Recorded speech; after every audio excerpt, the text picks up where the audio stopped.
Hello everyone and welcome back to our YouTube channel. In today's video, I will show you how to reset your Hostinger account. Whether you want to fresh start or need to clear your setting, this guide will walk you through the steps. So let's get started. First of all, open a web browser on your mobile device and go to Hostinger's official website, that is www.hostinger.com. And from there, make sure that you are logged into your Hostinger account.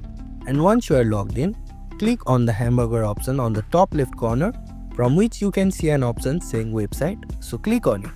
From there you will be redirected to a page where you can see all your hosting plans. From there, choose the hosting plan that you want to reset by clicking on the option saying manage. From there, scroll down to the advanced settings section.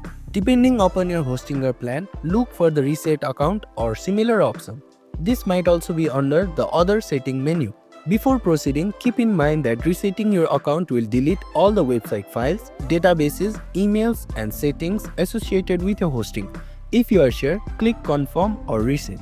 Once you confirm, Hostinger will begin resetting your account. This process might take a few minutes, so be patient.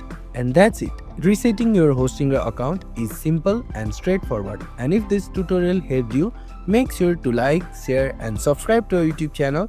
Don't forget to hit the bell icon to stay updated with our latest videos. Thank you for watching, and I'll see you in the next one.